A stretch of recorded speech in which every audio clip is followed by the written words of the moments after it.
Šādas ir manas 10. mēneša investīcijas caur krājplāniem akciju tirgos, un proti 2024. gada jūlijā.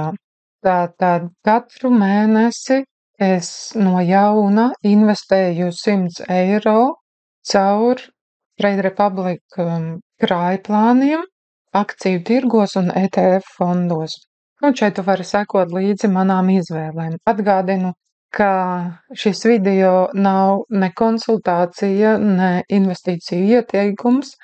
Tas ir vairāk vērsts uz to, lai atvērtu diskusiju plašākām masām par to, vai ieguldījumi akciju tirgos var kļūt par regulāriem pasīviem ienākumiem.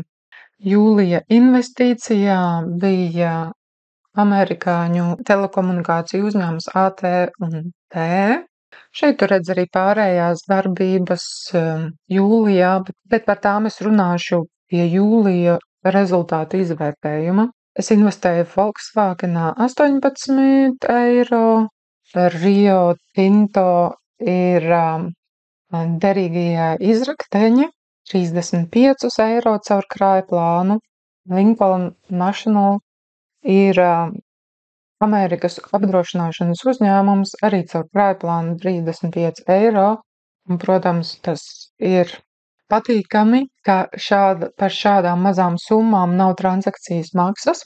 Tālāk sekoja Barrick Gold, zelta ieguve arī caur krājplānu. Kā redzi, šajā mēnesī 2 uzņēmumi, kuri nodarbojās ar metāliem, Rio Tinto un Barrick Gold. Rio Tinto ir interesants, ka skaitās viens no lielajiem dividendžu maksātājiem, un ar vēl nākamo iemaksu krājplānā drīzumā Rio Tinto maksā arī dividendes. Tālāk es investēju Kraft Heinz.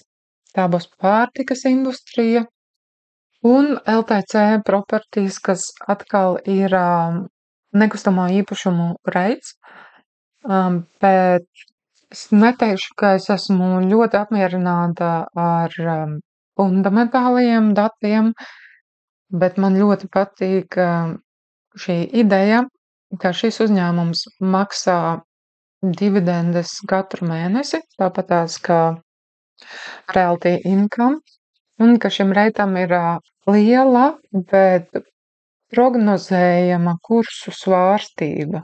Man, piemēram, patīk kursu svārstības, jo lielāka un prognozējamāka kursu svārstība, jo vairāk caur vidējās cenas efektu ir iespējams no kursiem izslaukt maksimālo.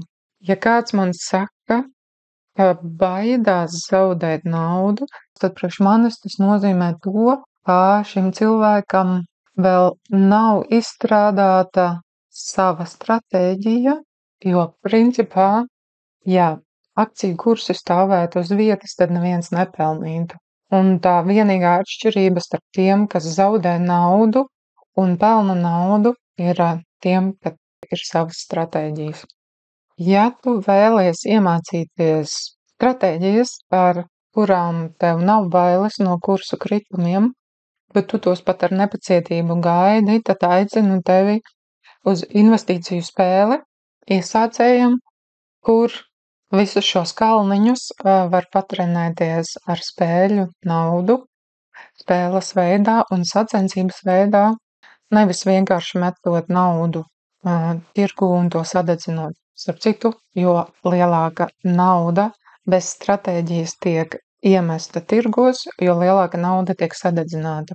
Šeit labajā pusē tu redzi summu, kas stāv norēķina kontā. Tātad ir norēķina konts un ir depo, tas, kas ir iemaksāts. Depo ir redzams šeit, šis ir norēķina konts, un par naudu, kas stāv šajā kontā, Trade Republic maksā 4% gadā. Principā es šajā publiskajā portfolijā naudu neturu, ja tiklīdz kā tā tiek iemaksāta, tā es viņu investēju, bet šoreiz norēķina kontā stāv nauda no akciju pārdošanām. Jā, tās bija manas investīciju izvēles 10. mēnesī. Laiks skrien ar vēja spārniem. Un kas ir mainījies tavās pārdomās vai priekšstatos par akciju tirgu šo 10 mēnešu laikā?